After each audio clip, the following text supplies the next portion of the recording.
Se brata se tapa,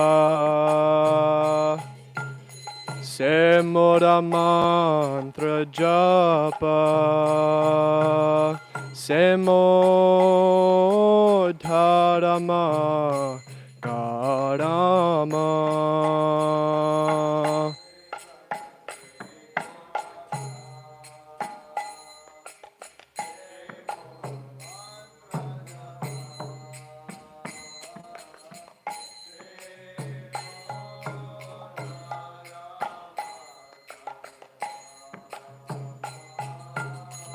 Se mo dharma karama.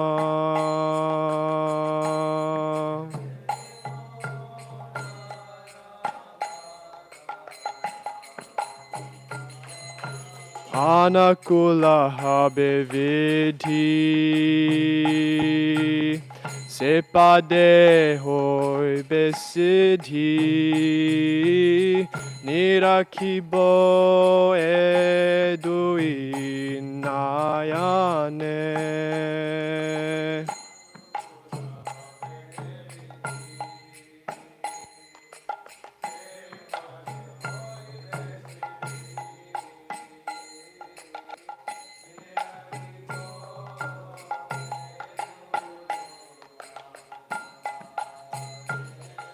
Shri Rupa Madhuri Rashi, Pranakuvalaya Shashi, Prapulilita Habe Nishidine.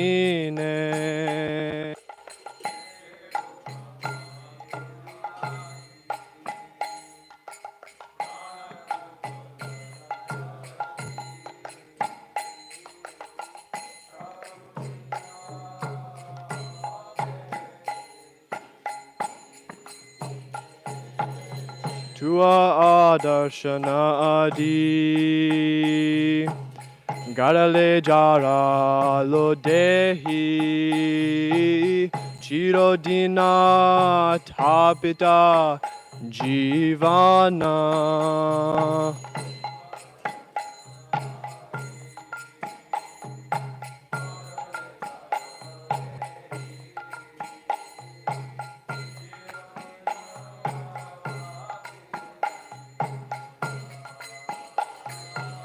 Haha Rupa Koro Doya, Deho Mode Pada Chaya, Narotama Loilo Sharana.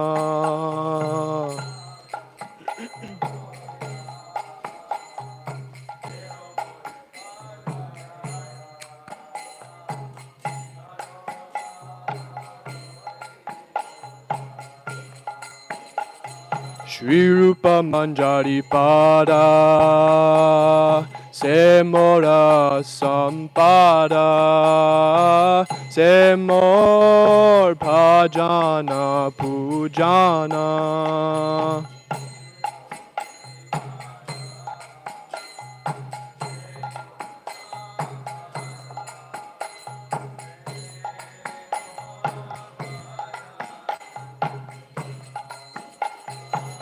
Se mo bhajana pujana.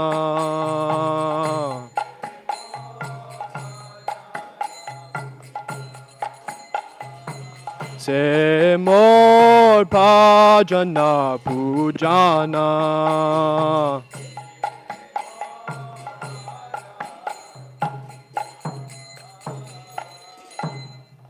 Srila Rupa Goswami ki jai.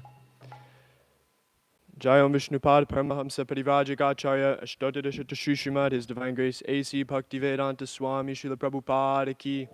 Jai Om Vishnupad Paramahamsa Parivajagacharya Ashtadadashata Srimad Bhakti Siddhanta Sarasvati Goswami Maharaj Prabhupada ki. Ananta Koti Vaishnava Vrinda ki. Nama Acharya Srila Haridas Thakur ki. Prem Se Kaho Shri Krishna Chaitanya Prabhu Nityananda Shri Advaita Gadadhara Shri Vasari Gaura Bhaktavinda ki. Jai Shri Shri Radha Krishna Gopa Gopinath Shyama Kunda Radha Kunda Giri Govardhan ki. Vrindavan Dham ki, Mayapur Navadvip Dham ki, Jagannath Puri Dham ki, Ganga Maya ki, Yamuna Maya ki, Bhakti Devi ki, Tulasi Devi ki, Samaveta Bhakta Vrindavan. Go to Premanande, Hari Hari Bo. All glories to the assembled devotees. All glories to the assembled devotees. All glories to the assembled devotees. All glories to Sri Sri Guru and Gauranga. All glories to Srila Prabhupada. Namo Vishnu Pada Krishna Prishta Bhutale Srimate Bhakti Vikasa Swami Niti Namane. Because I will be speaking on a few personalities, I'm going to go ahead and chant the Mangalacharan. Om Jnana Timirantasya Jnananjana Shalakaya Chakshurun Militam Yena Tasmai Shri Guruve Namaha Shri Chaitanya Manobhishtam Sthapitam Yena Bhutale Svayam Rupa Gadamahyam Dadati Svapadantikam Vandeham Shri Guru Shriyatav Parakamalam Shri Gurun Vaishnavamscha Shri Rupam Sagrajatam Sahagana Raguna Tanvitam Tam Sajivam Savadvaitam Savadutam Parijana Sahitam Krishna Chaitanya Devam Shri Radha Krishna Padan Sahagna Lalita Shri Vishakanvitamscha. Hey Krishna Karuna Sindho Dinabandho Jagatpate Gopesha Gopika Kanta Radha Kanta Namostate Tapta Kanchana Gaurangi Radhe Vrindavaneshvari Brishabhanu Sute Devi Pranamami Hari Priye Vancha Kalpatiripyascha Kripasantu Bhyevacha Patitanam Pavanepyo Vaishnavepyo Namo Namaha. Namo Om Vishnu Padaya Krishna Prishthaya Bhutale Srimate Bhakti Vikasa Swami Niti Namane. Namo Om Vishnu Padaya Krishna Prishthaya Bhutale Srimate Bhakti Vedanta Swami Niti Namane. Namaste Sarasvate Deve Gauravani Pradacharine Nirvishesha Shrinivari Paschati Deshatarine. Jai Shri Krishna Chaitanya Prabhu Nityananda Shri Advaita Gadadhara Shri Vasari Gaura Bhakta Vrinda. Hare Krishna Krishna Krishna Hare Hare Hare Rama, Rama Rama, Hare Hare.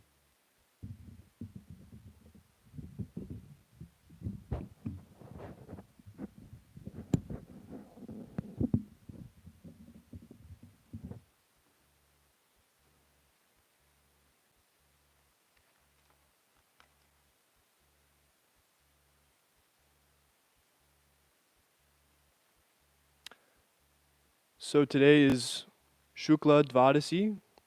Dvadashi means 12, so this is the 12th day after the waxing moon, known as Shukla Dvadashi. Today is Srila Rupa Goswami's disappearance day. Srila Rupa Goswami is one of the 6 Goswamis, prominent disciples of Sri Chaitanya Mahaprabhu. Srila Rupa Goswami was a name given by Sri Chaitanya Mahaprabhu, along with his brother, which was given the name, he was given the name Sanatana Goswami. So, Srila Rupa Goswami, he was born, or he appeared in this world with the name Soshpata, and later he took up the position of a government magistrate for the Muslim government which was predominating over the region where he appeared. And then he took up the name Dabir Kas. So he appeared to be born from his father, Kumaradev, in a Brahmana family. And like I said, they're from a Brahmana family, so they performed many,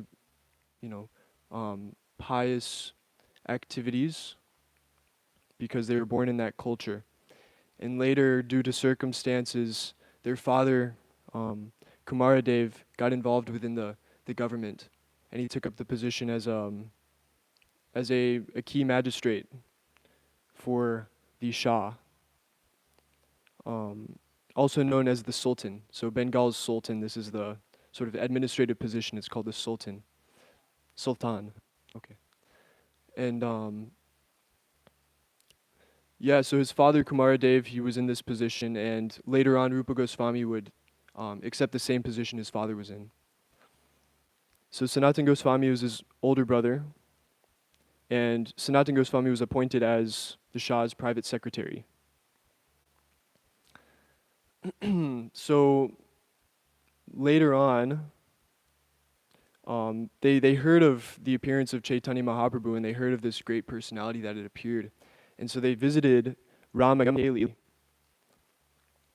And Chaitanya Mahaprabhu, he was in Ramakeli actually for the purpose of of seeing Rupa and Sanatana Goswami. And so they went there, and the brothers Rupa and Sanatana, they pleaded to Chaitanya Mahaprabhu that they're so fallen. This is their humble state of mind.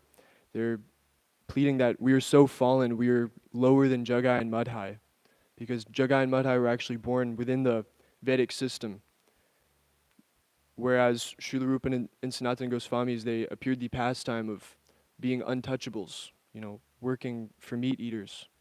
And so this was their humble position, that they, were lower than Jagai and Madhai, like who is more qualified than us to accept your mercy, Lord Chaitanya. And so like this they pleaded, and Chaitanya Mahaprabhu, on being so touched by their humility, he accepted them as disciples. He said, you're breaking my heart. Please get up. Stop being so humble. Chaitanya Mahaprabhu was feeling very compassionate for them. And he gave them the names of Rupa and Sanatana Goswami in that instance. Later on, Rupa Goswami actually, he preached to the king, to the Shah, about Chaitanya Mahaprabhu. And he did this in a way, the Shah is Muslim, and so he did this in a way, in a very respectful and a very formal tone. He described glories of Sri Chaitanya, and he eased the mind of the king in this way. And so the king, he remained somewhat respectful up to this time. Rupa Goswami later renounced, after meeting Chaitanya Mahaprabhu, Rupa and Sanatana Goswamis, they had a very strong mood of renunciation. And so eventually Rupa Goswami, he renounced his kingdom, he renounced his post within the kingdom. And his brother Sanatana Goswami wasn't released in that very moment, and he ended up getting into some turmoil and actually ended up in prison. He was locked up by the Shah, and he ended up escaping. Anyways, when Srila Rupa Goswami, when he renounced his position, he was a very wealthy man at the time, obviously. He had all his wealth, and he donated 50% of it. He kept 25% for his personal sustainment, and then another 25% he entrusted to a brahmana who saved it for emergency purposes. And so Srila Prabhupada, he would say we have to follow the example of Srila Rupa Goswami, especially those who are householders, ideally donating 50% of one's wealth, but only keeping the bare necessities to sustain oneself and a little aside for emergencies. But the ideal is to donate, half of your wealth for the propagation of the Krishna consciousness movement. And so Srila Rupa Goswami, he set this example. After he retires, Srila Rupa Goswami headed on the way to Vrindavan with his little brother, Anupama. Right, Anupama. On the way, actually, Anupama leaves his body, and Rupa Goswami, he gets a little delayed because of this, but eventually he arrives in Satyabhama Pura, which is in Orissa. And in that, for those that don't know, the city of Dvaraka, the ancient city where Krishna had his big kingdom and his 10,000 wives, the kingdom Dvaraka, that was in Orissa. And so Rupa Goswami, it's not? Oh, okay. I stand corrected. Dvaraka is not in Orissa. Anyways, okay, there's a place called Satyabhamapura, which is in Orissa. And Satyabhama was one of Krishna's wives, consorts. Satyabhama was one of Krishna's wives. And so Rupa Goswami, on the way to Vrindavan, he visited Satyabhama. And at the time, Rupa Goswami, he was composing plays glorifying the Supreme Lord. And so while staying in Satyabhama, he had a dream where Satyabhama, one of his wives, actually came to him in that dream and gave him some instruction regarding his playwriting. She basically told him to write 2 separate dramas about Krishna, one about his pastimes in Vrindavan and then another one in his pastimes in Dvaraka. So the play Rupa Goswami composed about Krishna's pastimes in Vrindavan is known as Vidagdha Madhava, right? And his pastimes in Dwarka, that play is called Lalita Madhava. So yeah, Rupa Goswami arriving at Vrindavan, he spent his life with his brother and the other principal Goswamis, including Srila Jiva Goswami, which was Rupa Goswami's nephew. They spent their time living under trees, living very austerely, eating barely anything, and simply just working on their writings. Very exalted personalities. Regarding Rupa Goswami, he composed 16 different literatures, 2 of which are very essential in Srila Prabhupada's ISKCON movement, which are the Nectar of Devotion, the Bhakti Rasamrita Sindhu, also known as that, as well as the Sri Upadeshamrita Sindhu, the prayers we are chanting every morning now, which is known as the Nectar of Instruction. There's a verse glorifying Srila Rupa Goswami, I'll read. Vrindavaniyam rasakeli vartam kalena luptam nijashaktim utkaha sancharya rupe vyatanot punasa prabhur vidau pragivalokasrishtim. This is Chaitanya Charitamrita appearing in the Madhya Lila, chapter 19, text 1. Before the creation of this cosmic manifestation, the Lord enlightened the heart of Lord Brahma with the details of the creation and manifested the Vedic knowledge. In exactly the same way, the Lord, being anxious to revive the Vrindavan pastimes of the Lord Krishna, impregnated the heart of Rupa Goswami with spiritual potency. By this potency, Srila Rupa Goswami could revive the actions of Krishna. Srila Rupa Goswami could revive the activities of Lord Krishna in Vrindavan, activities almost lost to memory. In this way, he spread Krishna consciousness throughout the world. Srila Rupa Goswami ki jai. So now I'll move on. It is also the disappearance day of Shri Gauri Das Pandit. Shri Gauri Das Pandit, he had a divine form in Krishna Lila in Vrindavan as Subal, which is one of Krishna's cowherd boyfriends. He is one of the 12.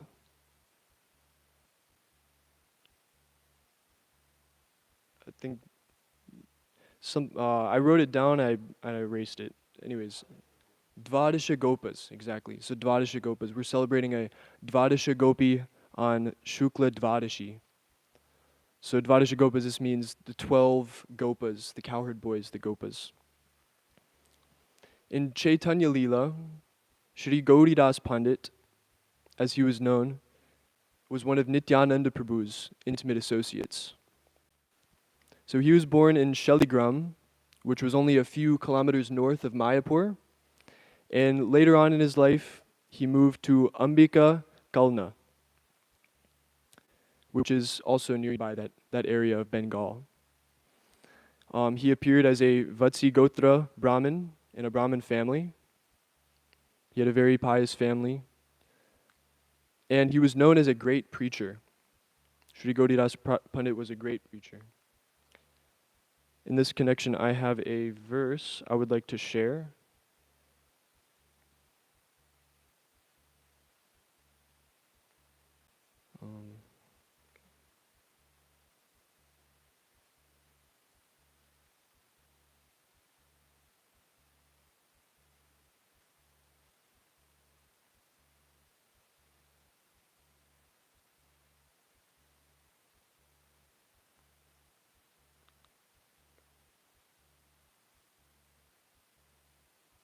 I apologize, I pulled that up and something happened.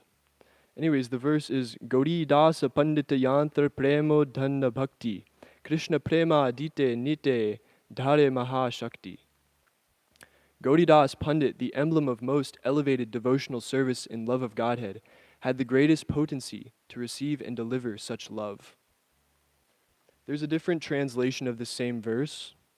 This is CC Adi Leela 1126. There's a translation of the same verse that says something along the lines of Gauridas Pandit, he gave everything to Sri Chaitanya and Sri Chaitanya Mahaprabhu and Lord Nityananda. And so in this way, he surrendered everything and became a great preacher in the Gaudiya Vaishnava Sampradaya. There's a pastime at Gaudi Das Pandit's home in Ambika Kalna. This is where his Shripat is located. Shripat meaning his residence. His residence, his Shripat is in Ambika Kalna. During Chaitanya Leela, Chaitanya Mahaprabhu actually visited him there. And in this, the Shripat is still existing today. And in that temple, there's many beautiful deities. There's a tamarind tree. In this very tamarind tree, Lord Chaitanya visited Gaudidas Pandit and discussed matters. So this tree is still there, you can visit it, as well as there's a Bhagavad Gita, which Lord Chaitanya Mahaprabhu personally wrote, which is still preserved and it's still there at Ambika Kalna in Sri Gaudidas Pandit's Shripat. He eventually left his body in Vrindavan, and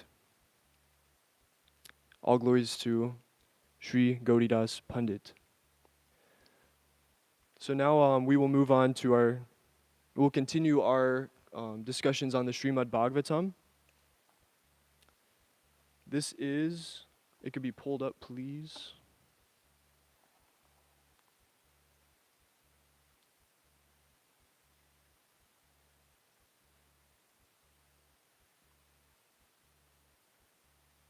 Everybody could repeat after me. Om Namo Bhagavate Vasudevaya. Om Namo Bhagavate Vasudevaya. Om Namo Bhagavate Vasudevaya. So today we are reading Canto 2, Chapter 7, entitled Scheduled Incarnations with Specific Functions. We're reading text 22. Repeat after me. Kratra Krayaya Vidhinopabhritam Mahatma Brahma Dhrug Ujjita Patam Narakarti Lipsu Udhanti Asav Avanikantakam Ugra Viryas Trihi Sapta Kritva Urudhara Parashvadhena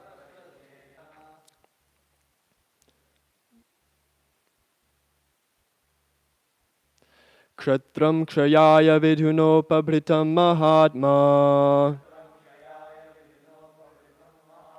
Brahma Dhrugudchitapatam Narakarti Lipsu Udhantya Savavanikantamugra Udhantya Viryas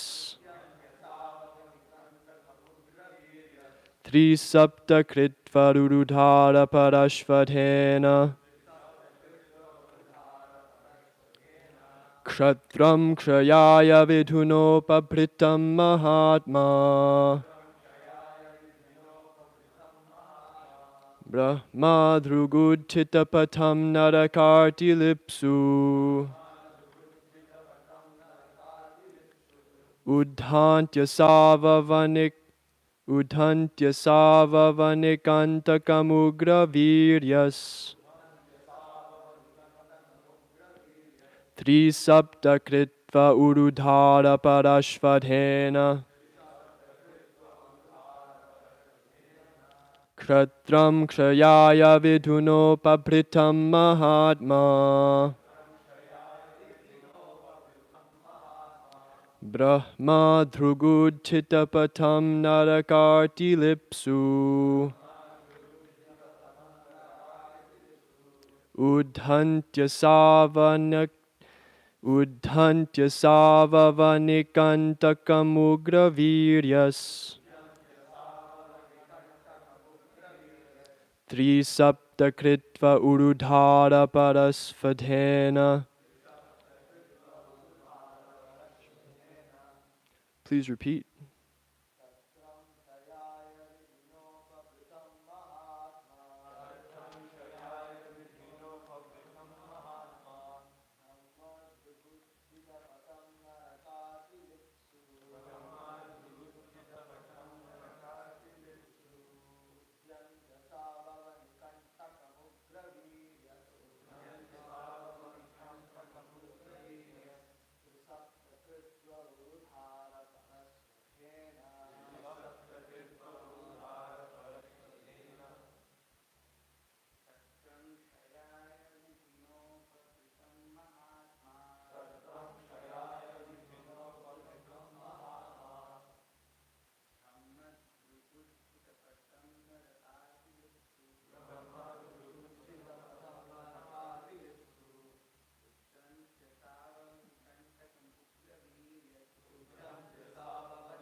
Vidhunopabritam Mahatma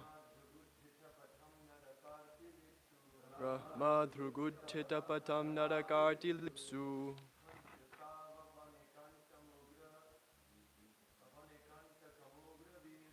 Udhantya Savavanikantakamugra Viryas Tri Sapta Kritva Urudhara Parashvadhena. Mataji's, please.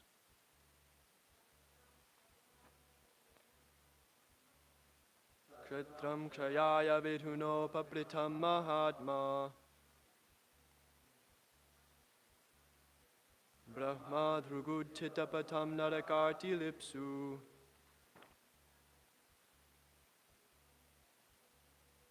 Udhantya Savavanikantakamugra Viryas Tri Sapta Kritva Urudhara Parashvadhena. Word for word, please repeat. Kratram, the royal order. Krayaya, for the sake of diminishing. Vidhina, by destination. Upabritam, increased in proportion. Mahatma, the Lord in the form of the great sage Parashuram. Brahmadruk, the ultimate truth in Brahman. Udchitapatam, those who have given up the path of the absolute truth. Naraka arti lipsu, desirous of suffering pain in hell. Udhanti, exacts. Asau, all those. Avanikantakam, thorns of the world. Ugraviryaha, awfully powerful. Tri sapta, thrice 7 times. That means 21, right? Okay. Kritvaha, performed. Urudhara, very sharp. Parashvadhena, by the great chopper. Translation and purport by Srila Prabhupada. Prabhupada Ki. When the ruling administrators, who are known as the Kshatriyas, turned astray from the path of the absolute truth, being desirous to suffer in hell, the Lord in his incarnation as the sage, Parashuram, uprooted those unwanted kings, who appeared as thorns of the earth. Thus he thrice 7 times uprooted the Kshatriyas with his keenly sharpened chopper. Purport. The Kshatriyas, or the ruling administrators on any part of the universe, either on this planet or on other planets, are factually the representatives of the Almighty Personality of Godhead, and they are meant to lead the subjects toward the path of God realization. Every state and its administrators, regardless of the nature of the administration, monarchy or democracy, oligarchy or dictatorship or autocracy, have the prime responsibility to lead the citizens toward God realization. This is essential for all human beings, and it is the duty of the Father, spiritual master, and ultimately the state to take up the responsibility of leading the citizens toward this end.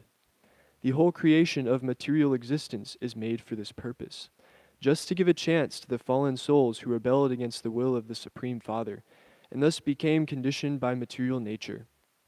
The force of material nature gradually leads one to a hellish condition of perpetual pains and miseries. Persons going against the prescribed rules and regulations for those in conditional life are called Brahmojitapatas, or those going against the path of the absolute truth, and they are liable to be punished. Lord Parashuram, an incarnation of the personality of Godhead, appeared during such a state of worldly affairs and killed all the miscreant kings 21 times. Many Kshatriya kings fled from India to other parts of the world at that time, and according to the authority of the Mahabharata, the kings of Egypt originally migrated from India because of Parashuram's program of chastisement. The kings or administrators are similarly chastised in all circumstances whenever they become godless and plan a godless civilization. That is the order of the Almighty. So, how does a leader properly lead? This is just general question. Any leader in any circumstance, how does a leader lead? Wow. Any other questions? Or sorry, any other answers? General question.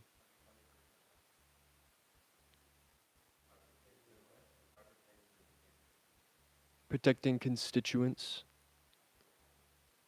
I'll take one more. Any others? That's okay because Mahotsa Prabhu nailed it on the head. He leads by example. A good leader is a good follower. And a good leader is humble. One devotee was relating to me that a good temple president or a good manager of a project, he knows when he doesn't know.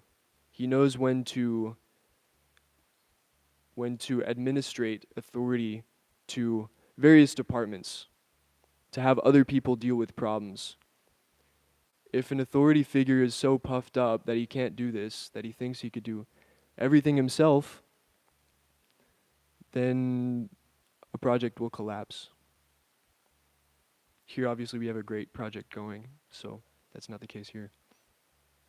But yeah, a good leader is a good follower, and a good leader is humble. So the Bhagavatam, what does the Bhagavatam prescribe for leaders?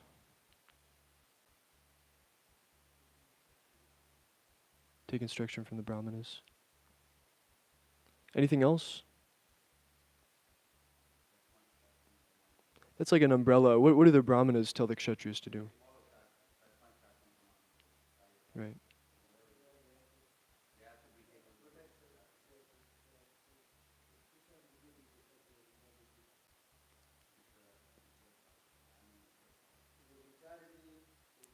Give charity. Give charity to the Brahmanas. Protect the citizens.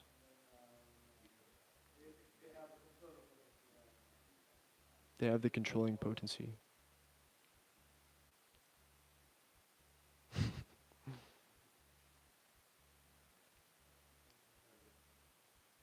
Right. So, for the sake of godliness, the Kshatriyas are meant to adhere to the Brahmanas, because the Brahmanas are the intellectual, they're the head of society, and they're supposed to dictate what the whole of society should do. Kshatriyas, their duties in this world aren't directly religious. I mean, they are in a way, but the Brahmanas, they more so deal with philosophy and these sorts of things. And Kshatriyas, they rule a kingdom prosperously according to Vedic culture.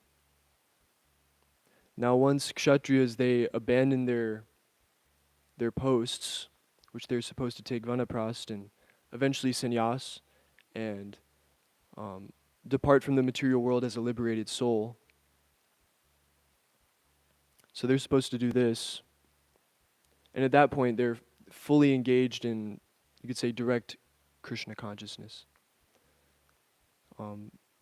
Though the whole time, even though even though following so-called worldly duties, they're setting a good example. They're living by Vedic culture. They're living by the Shastras. So in this way, they are directly Krishna conscious in that they're setting a good example, and that is a service in of itself. Is even though performing worldly duties, but still giving charity and protecting one's dependents. This is setting a good example in following the Shastras. And so in a similar way, householders in the Krishna consciousness movement, even though maybe not directly engaged in the Guru's service, such as book distribution, they're meant, even if they have to do worldly activities, they're meant to at least set a good example. And that's a service in and of itself, setting a good example for others who may take up to the Grihastha path in the future.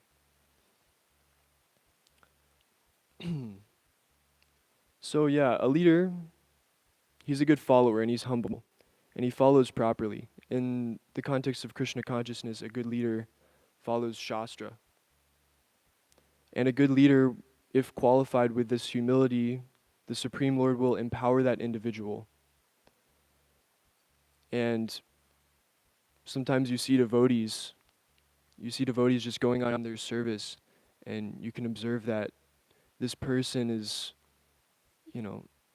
it's such like a powerful individual, such a powerful person, but so humble at the same time, constantly being empowered. So once we become puffed up, then we actually lose this power, as seen in the case of King Val, the fifth canto, the beginning of the fifth canto. Yeah, King Vana, right, as seen in the case of King Vana. He became puffed up and he was disobedient to the whole, social system. Therefore, he was extricated from his post. And so a leader is meant to follow Shastra. And Srila Prabhupada is saying, this is essential for all human beings, and it's the duty of the father, spiritual master, and ultimately the state to take up the responsibility of leading citizens toward this end. So in King Rishabhadev's teachings, there's a famous verse in this regard. You don't have to pull it up, I'm just going to read it quickly. It's Canto 5, Chapter 5, Text 18.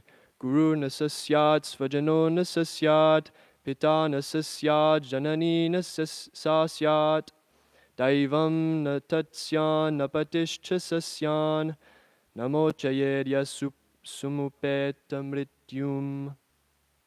One who cannot deliver his dependents from the path of repeated birth and death should never become a spiritual master, a father, a husband, a mother, or a worshipable demigod. This verse, it doesn't include administrators. It doesn't say that administrators shouldn't take up dependents if they can't deliver them. Though we can extrapolate and say that this is safe to say that it goes the same for administrators as well. In today's society, the administrators, they are not setting a good example because they're uncontrolled, they have uncontrolled senses. We're reciting this verse every morning. Vacho vegam manasakrodha vegam etan vegam jiva vegam yo vishaheta dhira. Okay, can everybody recite it with me so I don't completely... Etan vegam yo vishaheta dhira sarvam api mam prativim sashishyat. So this says that one is not fit to become a leader. Or sorry, it doesn't say that. It says once one can control the urges of the tongue, belly, and genitals, the urge to speak, the demands of the mind, once someone can control all these things, then he's fit to make disciples all over the world. And so this is the real qualification of a leader, is sense control. Because when you are in your own hands, if you follow the dictations of your mind, you might screw yourself over.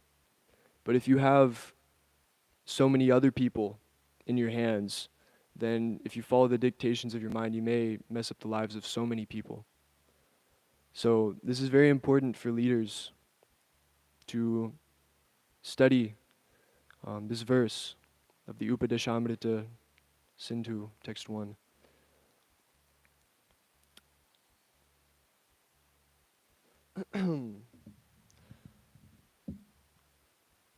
So the whole creation of material existence is made for this purpose, just to give a chance to the fallen souls who rebelled against the will of the Supreme Father, and thus became conditioned by material nature. The force of material nature gradually leads one to a hellish condition of perpetual pains and miseries. Persons going against the prescribed rules and regulations for those in conditional life are called Brahmajotita patas, or those going against the path of the absolute truth, and they are liable to be punished. Lord Parashuram, an incarnation of the Supreme Personality of Godhead, appeared during such a state of worldly affairs and killed all the miscreant kings 21 times. So we shouldn't literally follow this example of killing all the rulers of this world physically. In Kali Yuga, the prescribed method is Sankirtan Yajna, the chanting of the holy name, which will purify the whole atmosphere. So if we do this and we ourselves are, I can speak for myself at least, are demons. We have anartas, unwanted desires, demoniac, what's it called? Split personality disorder. We have many, schizophrenia too, yeah, but split personality disorder. We have so many different identities in different circumstances, many of which are demoniac. And so we must overcome this nature, this conditional nature, and stop being Brahmojita patas, or those going against the path of the absolute truth. So in Kali Yuga, the process for doing this is Sankirtan Yajna, and by performing Sankirtan Yajna, we're killing the demons. We're killing our anartas. We're squashing them down. Our mind may run around everywhere, but if we just chant the Maha Mantra and really just ground ourselves in that and slap the mind around to just focus on the Maha Mantra, then we will be delivered. Otherwise, our mind will focus on so many other things, so much prajalpa, infinite things infinite nonsense we can talk about. But the Maha Mantra is always there, and this is the process for destroying our anartas. And this is the process for killing demons in this age.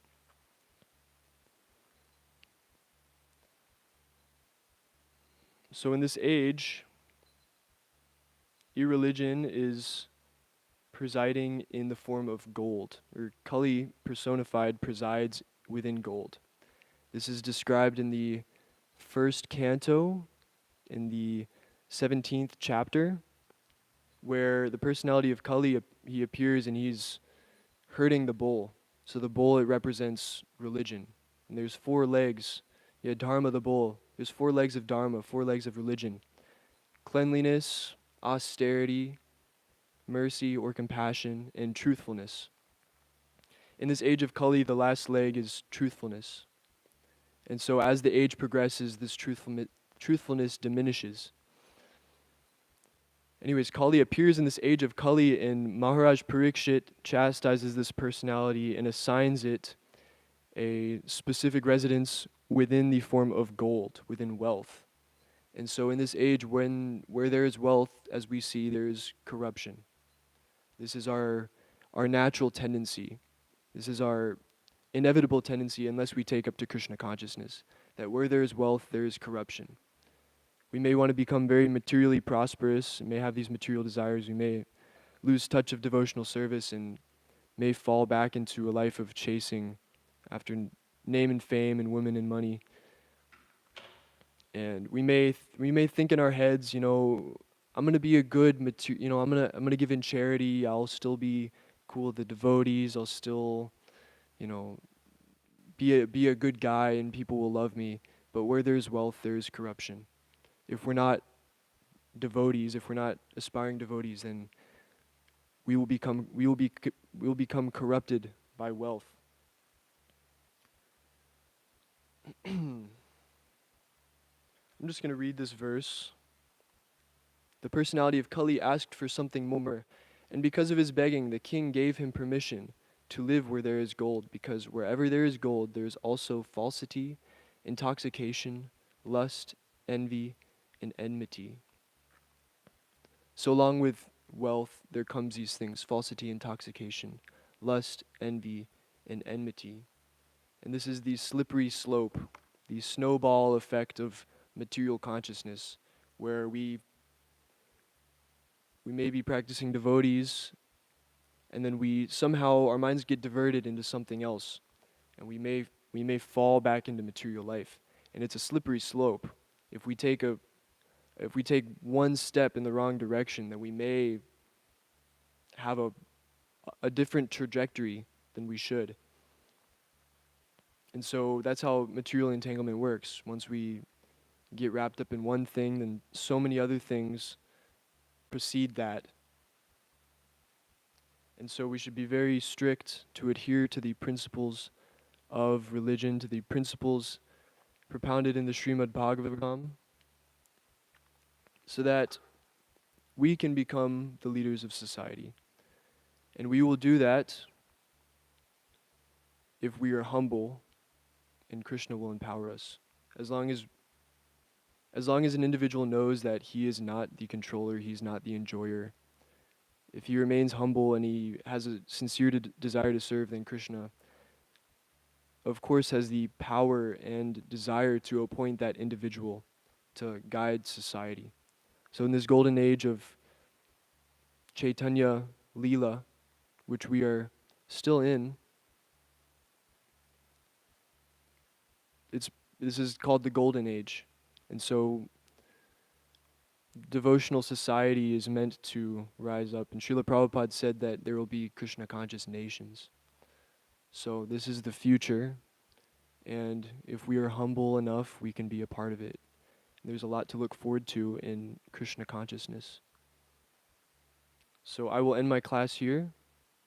If there are any comments or questions or concerns, I will please take those now. Yes, please.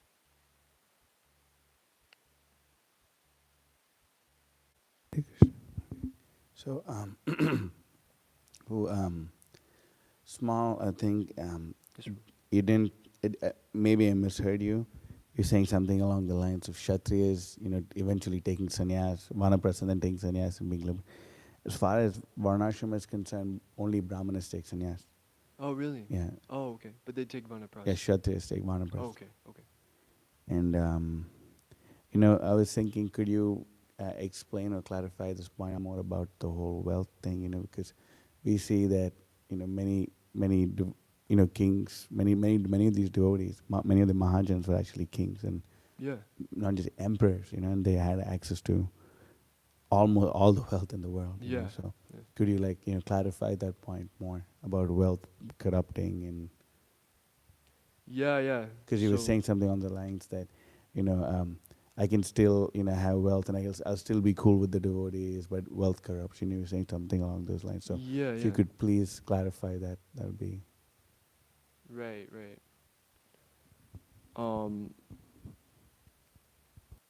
If we're practicing Krishna consciousness and we have material desires, the material desires to gain wealth and gain fame, then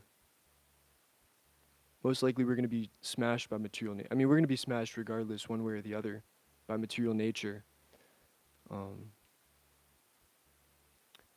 Though if we remain in devotional service, Krishna being the reservoir of all opulence, he can endow us with those qualities. And he endowed many great personalities in the past with opulence. All the Mahajans, some of them. Right. Mahajan just means a great personality. Right. In this regard, I'm talking specifically about the 12 Mahajans mentioned in the Bhagavatam. Dharma, Yamaraj, Shukadeva Goswami. There's 12 of them: Prahlad Maharaj, Bali Maharaj, Janaka, Prithu. Mm. Just mentioning. I mean, usually there's in the karmi world, there's like this famous thing that power corrupts and absolute power corrupts absolutely. Mm. They say that, but that's that's not really fully applicable, especially when it comes to devotees. Because when we see Prabhupada, he had full power. Yeah, yeah, yeah. Bhaktisiddhanta Saraswati Thakur had full power over his institutions, and so did Prahlad Maharaj, so did Janaka, so did Bhishma. They had so much, It's because they're Paramahamsas. because they're pure devotees. And also there's this common misconception, that people say that, was that is they quote they have quote some verse in the Bible called like money is the root of all evil. Mm. But actually the full quote is love for money is the root of all evil. Yeah, exactly. But wealth is there. Wealth will come. Some devotees may be wealthy. Like for example, Gopala. But I mean Raghunath Das Goswami is so wealthy. Mm. So many of them were so wealthy actually. But of course they renounced all of that, the Goswamis. But we also see in Pratap Rudra Maharaj, he didn't become a king. He didn't give up his kingdom or his wealth to become a king. He was ready to do so if that's what it took for him to receive the mercy of Lord Chaitanya, but he didn't. Right. That's why there's that sthane sita shrutigatanuvan manobhir. That a person, whichever position they may be in, they could be rightly situated.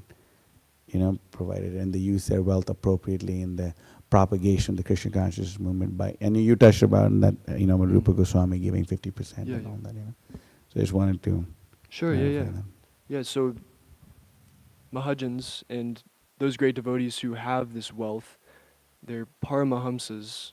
So the meaning of the word Paramahamsa is that they're a Paramahamsa is like a swan that doesn't. A swan's very clean, very godly. May even be in very dirty water, but the swan remains clean the whole time. So the swan is not touched by the dirt.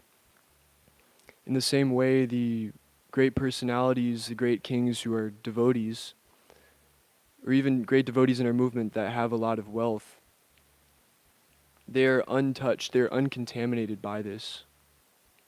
They remain fixed in their duty, and their consciousness isn't diverted to this wealth per se, but they're fixed on Krishna, and they're using this wealth in the service of Krishna, offering it to Krishna, but they aren't focusing on Krishna. They don't get diverted to just focusing on this wealth. And so money isn't, as you said, money is not the root of all evil, but the love for money is the root of all evil. Everything can be utilized in Krishna's service, and people have this idea that we're just going to destroy, we're going to have anarchy, we're going to destroy all the political systems, and we're all going to just live freely. We've been like enslaved by systems for so long as human society, in frustration, people, they just want to get rid of everything, want complete annihilation because they're frustrated with the political systems. But the problem isn't the political systems themselves, it's just the way that they're handled. Because people because they have this power, they become puffed up, or they are contaminated with material desires, and therefore they utilize this opulence in the service of their material desires. And this does so much havoc because when we invest in the material world, there's duality involved. When you give money to some charity, then another potential charity is lacking the funds which you could have given them. And so in the same way, when leaders, they seek to fulfill their material desires, all that wealth, it's just concentrated upon themselves, and those who don't have that wealth just suffer because of it. But in Krishna consciousness, when we water the root of the tree, it feeds the whole tree. And so when we utilize our wealth in the service of Krishna, then everybody is ultimately satisfied.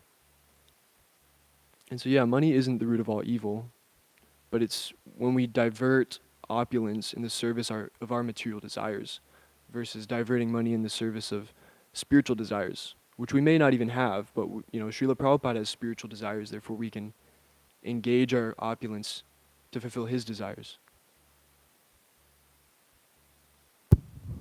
Also, talking about Gaudidas Pandit, Yes, you know, Prabhu. he, he's Subha was also a very special role in the spiritual world, and he's a Priya Narmasaka, and that's a whole other thing. But he actually was such an amazing devotee of Gonatai that when Gonatai came to his place, he was feeding them, and then after he fed them and all this, he just locked the door and he asked them, Oh yeah, I forgot. Yeah. you can, that passage? Yeah, he really didn't want Lord Chaitanya and Lord Nityananda to leave his home after they conversed under the tamarind tree and had a nice meal. He was begging them not to leave. And Chaitanya Mahaprabhu, either Chaitanya Mahaprabhu or Lord Nityananda said that, okay, well, either we're leaving or the deities are leaving. What happens is, that he locks the door and says, "You get, what need is there for you to go? I'll take care of everything." And it's one lecture Guru Maharaj was explaining this past time. What need is there for you to go? I'll take care of everything. Where you need to be fed, what do you need? Whatever you need, why are you going? And he said, "No, we have to go." He said, "No, you can't go." So then, they manifested themselves in the form of the deities over there, which are present there. And then, when they were there, the deities. Then the deities were there, and they walked out and they said, "Okay, you can worship us there." He said, "No, I don't want you. I don't want those deities. I want both of you." And then both of them become the deities and go Natai Saswa. They said, "No, I don't want you. I want them." And finally, he relents and he's like, okay, and he worships those deities. So those are the first manifested Gonatai deities in our Sampradaya, as far as I know. As far as I know, maybe if my memory serves correct. Yeah, they kept switching back and forth until he's like, all right, I'll just choose this. And they're very beautiful deities. They're made of wood, actually. So they're. It's an Ambika Kalna. Okay, yeah, nice. Yeah, in this connection, there's a verse: Nama Vigraha Svarupa Tina Eka Rupa Tine Bhedanahi Tina Chidananda Rupa. The Lord's holy name, His form, and His personality are all one and the same. There is no difference between them. Since all of them are absolute, they are all transcendently blissful.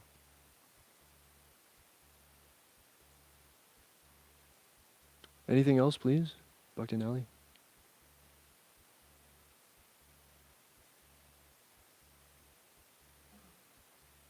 What you just said at the end here, just kind of like how the name's non-different from the Lord.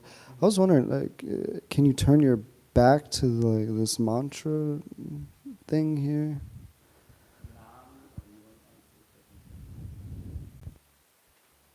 I don't know if I can. You can answer, please. I can try. Okay. Yeah, I don't know, honestly. I don't want to say something I don't know, so.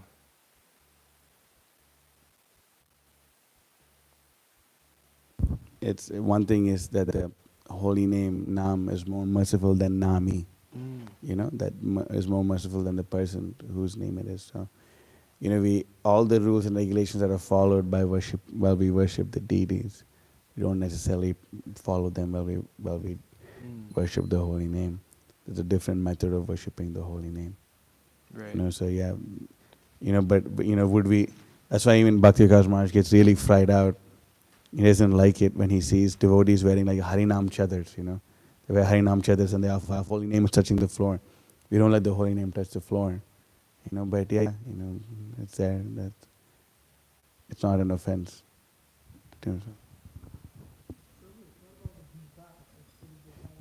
Yeah. What do you think? I've seen senior devotees, including Srila Prabhupada himself, do it. The bead bag on the floor? Yeah, I made a mental note of that because I saw it in following Srila Prabhupada. Prabhupada put his bead bag on the floor? When he offers obeisances. Oh. Yeah, I mean, we should not like imitate Prabhupada. It's, yeah. Yeah, I mean, we should not try to imitate the Acharya. Right. Prabhupada gave us instructions of not putting the bead bag on the floor. Okay. Never put books on the floor. Right. That one, yeah. There's a pastime in Australia where a devotee. Anyways, kind of a side point, but one of the devotees, he heard Prabhupada say, you don't put the book on the floor, and so he made a nice. Yeah, he made a nice book cover for Srila Prabhupada. Srila Prabhupada, you can put this around your. It was a nice gift, Srila Prabhupada, you can put this on your book, and then you could put your book on the floor. And Srila Prabhupada said, I don't put my book on the floor. And everybody's like, no, you can put this, your book's not touching the floor. I don't put my book on the floor. And he kept interrupting him like this. Eventually the devotee just gave up and gave him some mangoes, and Srila Prabhupada was ecstatic. There's one Prabhupada disciple, he left his body now, but I knew him, he was in San Diego. His only, one of his only interactions he ever had with Prabhupada is he offered obeisances to Prabhupada, and he grabbed his bead bag, so it didn't touch the floor. And one of the only things Prabhupada ever said to him was, well, he did that, and then Prabhupada said, Jai, because he saw him do that with his bead bag. So, yeah. Oh, thank you. Are there any other, yeah, please. I felt this purpose was really, this purport was really interesting, and like I feel like all the homies in Atlanta would really like this purport because there's a whole understanding I forgot to bring that up. about how black people are God and we was kings back in Egypt with like mystical powers, It's true. and like we were lifting the pyramids. And I mean, if you see, there's so much like if you go to the pyramids, they have all these crazy like obelisks and stuff in rooms that they couldn't possibly fit in, because the door was so small, but behind the door is like a huge thing. Anyway, this purport explains like where these kings came from and how they were so elevated, and where that culture came from, because there's so much evidence of them. What you said? They wouldn't accept it. Oh, the black homies. Yeah, most of them wouldn't accept it. There's yeah. Anyway, it's really awesome because like if they, at least you can show them like, look, bro, like Egypt, they came from India. Yeah. They got. I mean, because some people they come to our program and they're like, no, actually, like we from Africa, we were speaking the stuff to Mars Pariksha. We taught it to Sukadev. You just like show that, look at that, Yeah, there's some evidence. I didn't look into this so much because I didn't have time, but I heard that there's evidence, photographic evidence, that there was Shaivism and Vaishnavism existing in Egypt, in these ancient temples and pyramids. Yeah.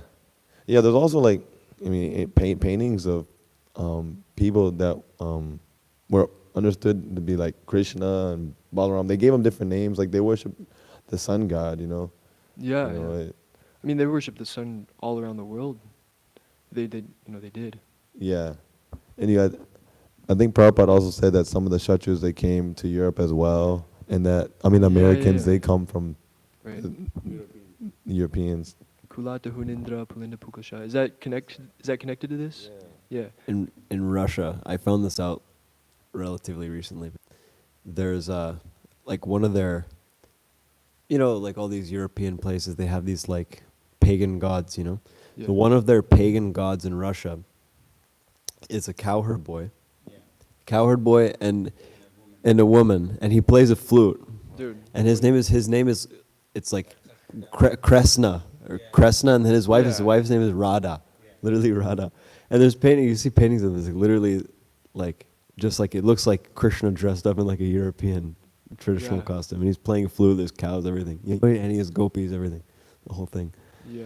It's really far out. I wonder where that came from. Yeah.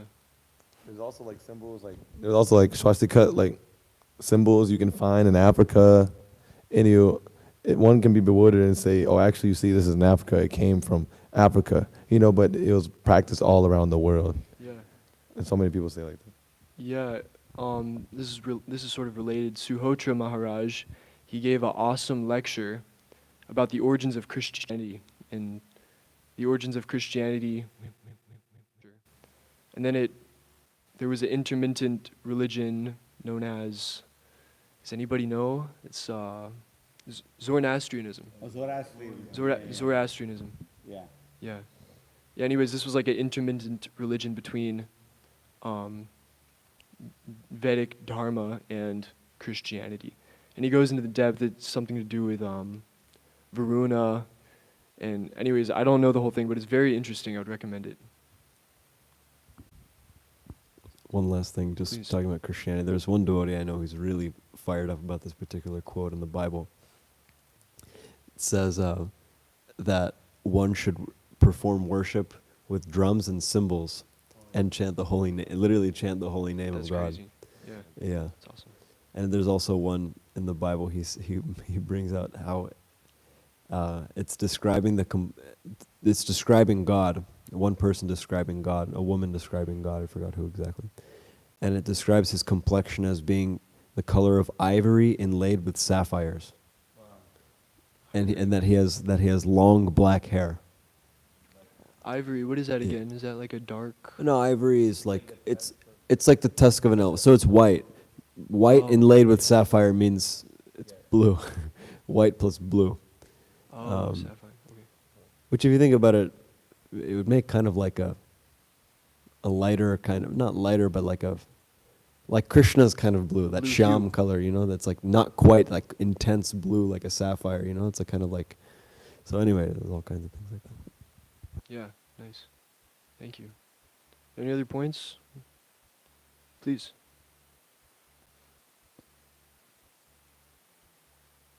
Me and Bhakti Nick were talking about this on our trip, but the first sentence of the preface of the Upadeshamrita, of the Nectar of Instruction, is Rupa Goswami is personally supervising this Krishna consciousness movement. Wow. And I was thinking about it, and it reminded me of this in the Gaudiya Bhashya of Srila Bhaktisiddhanta for the Chaitanya Bhagavat. He writes in there that Mahaprabhu was personally in charge of the preaching in Nilachala, in Jagannath Puri, and he appointed Nityananda Prabhu to take charge of preaching in Bengal. And Sri Rupa and Sanatana Goswami were commander-in-chiefs who accepted the responsibility for preaching in the West, even though they were in Vrindavan that whole time. And I was just wondering if you could explain this or speak about it a little bit, how they're, why them, and how did they preach in the West? Okay, so in Jagannath Puri, Well, Nityananda Prabhu. Well, so Chaitanya Mahaprabhu was in Puri, and Nityananda Prabhu went to Bengal to preach. Bengal, right. And then Sanatan and Rupa were sent to Vrindavan, but they were given the responsibility for preaching in the West. Oh, Rupa and Sanatana Yeah. Goswamis preaching the West. I mean, Srila Prabhupada said Rupa Goswami is overseeing this Krishna consciousness movement. Anything beyond that, I don't know if I can give an explanation on. I mean, it says it there. It's true. Please. I mean, if you read in the Chaitanya Charitamrita, the branches of Lord Chaitanya's tree, all the western branches, the western entire section of the tree is Rupa and Sanatana Goswami. That's the entire section of that tree. So that indicates, Prabhupada writes in those purports that Rupa and Sanatana Goswami, they're seeing this preaching in. We understand this, that the Nana Shastra Vicharanai Kanipano, Kaivalya Nishtarako, they scrutinizingly studied all the revealed scriptures in order to defeat impersonalism and voidism. Papo Tapan Nikrintano Tanabritam Govinda Ganamritai. That they performed all these things to defeat this kind of impersonalism and voidism, and we can see these things that Rupa Goswami sitting under the Tarkadamba tree writing the Upadeshamrita, writing the Bhakti Rasamrita Sindhu, all being envisioned that these books are going to be distributed so much widely. I mean, I'll be curious to see how many Bhakti Rasamrita Sindhus and Upadeshamritas the devotees in India distribute, and how many does Krishna Life distribute. So that's the way that Rupa Goswami is preaching in the West. Yeah, they're overseeing the preaching in the West.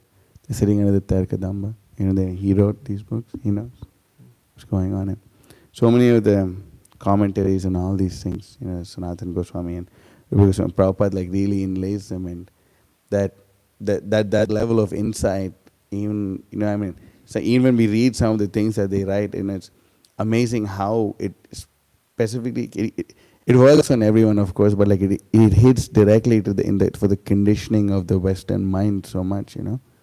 So, and Bhakti Vikas Maharaj in Moon and Mission, he writes that Srila Prabhupada had this specific potency to preach to Westerners. That specific potency was given, you know.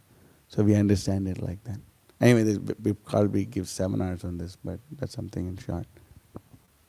Is that okay?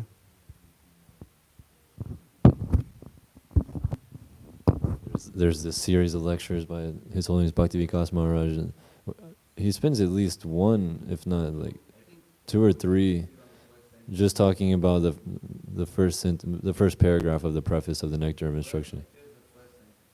Yeah. Wow. Just the first sentence.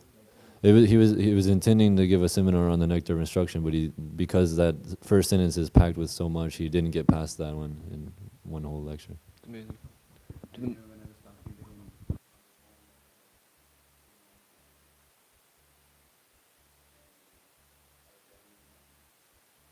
Maharaj, we're listening to this seminar that you gave in this lecture. He said, yeah, that was very inspiring. He himself said that, what his like. He never usually says that, but he himself feels so. Brigupati Prabhu was in those classes. Brigupati Prabhu was in that class. Apurva Prabhu and his wife were in that class. Yeah. Thank you, Maharaj. Yeah. And Brigupati Prabhu was there and there too. Anyway, that's the next. Do the Matajis have anything? Please, Mataji.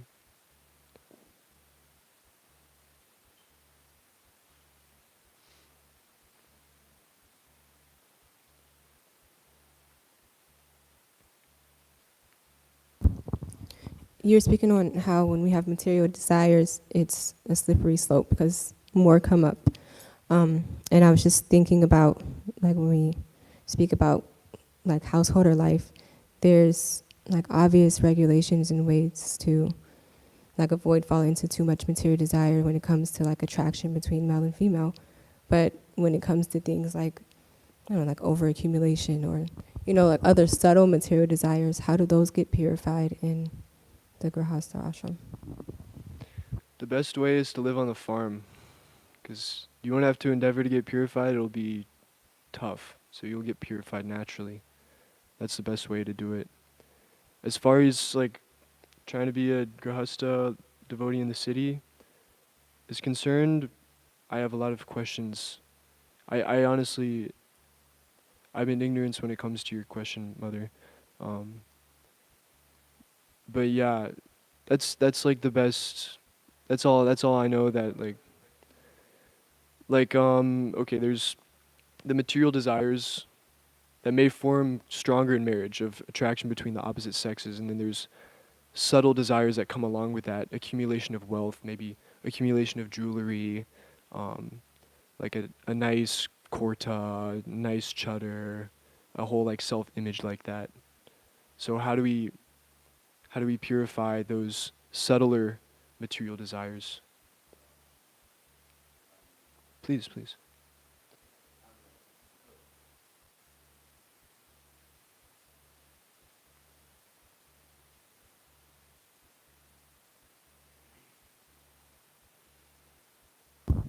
We understand it from this point of view that you get burnt. If you get married and you're supposed to live by the rules and regulations laid down in Shastra, that itself purifies you by that regulation offered in the Vedic scriptures of marriage. You don't just have sex like cats and dogs. Yeah, it's a procreation in that regard. Mm-hmm. Yeah, you can have your wealth and your car and all this and all that, But as long as you're doing it dharmically, at a certain point of time, a natural sense of renunciation arises in your heart. How long am I going to be attached to this? Especially if you're dharmically doing it, like how long do you think nice kurta and fancy this and fancy that is going to excite you about life or something like that? At a certain point of time, you'll just realize that this is such a waste. I don't think I need to spend any more time with it. But the whole point is dharma, doing it dharmically. When you do it dharmically, then you develop a natural sense of renunciation towards it.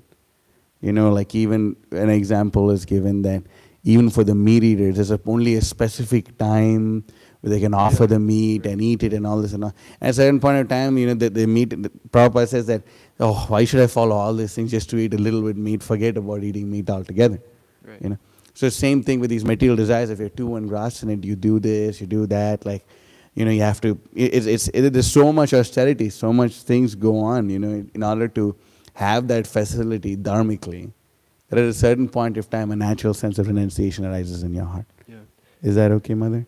It's not like there's like specific rituals for overcoming sex desire, specific rituals for overcoming other desires, but it's the whole. It's the whole program. The It's whole program. the whole program of just Yeah. doing it only for kids and raising those kids to be devotees, Yeah. and all the austerities that come along with all that. That's the whole program in itself. Yeah. Yeah. You know, like, you know, it's like you may see like some new kids being all like into a particular thing that you used to be into, you know. But like, have you ever said, been there, done that, not so cool, you know? You Yeah. just feel like that after something, like, okay, it's really like not so amazing. If you, especially if you do it dharmically, you won't feel it. Right. Feel right. the urges that bad. Yeah. If we follow Krishna consciousness, our whole taste for the material world will be lost, including sex, including wealth, and all these subtler things. Is there any other questions, mothers? Yes, Rupa. Yeah. I don't know how it's done. That's really what I say.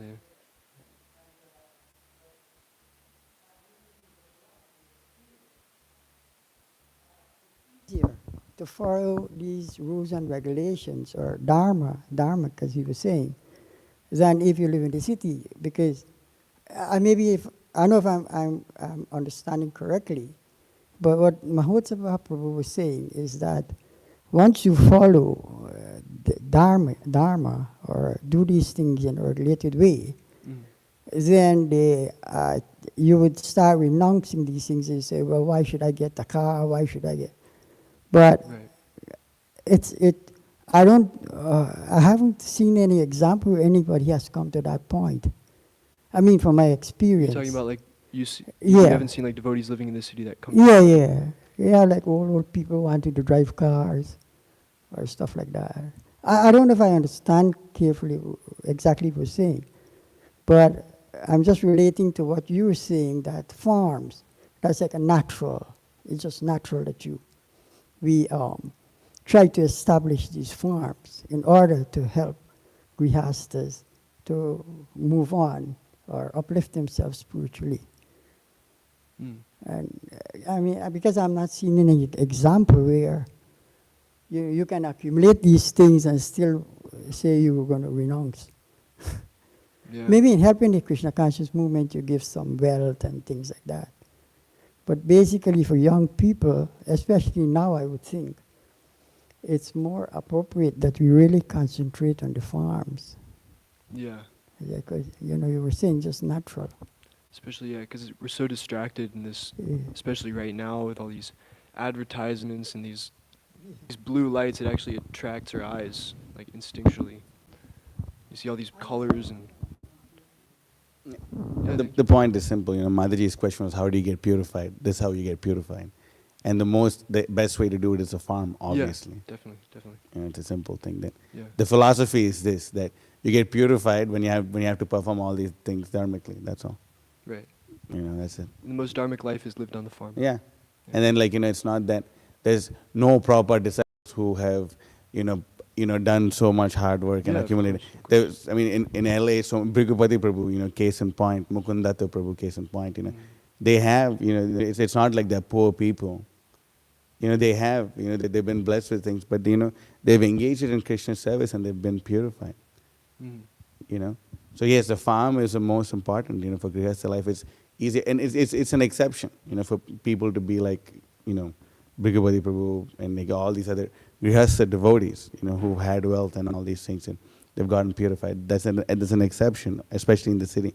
But in the farm, to not be like that is an exception. Right. You know? Yeah. So like it's a natural thing which easily lets people cultivate that renunciation. Right. The farm. Exactly. You know, so. Thank you so much. Srimad Bhagavatam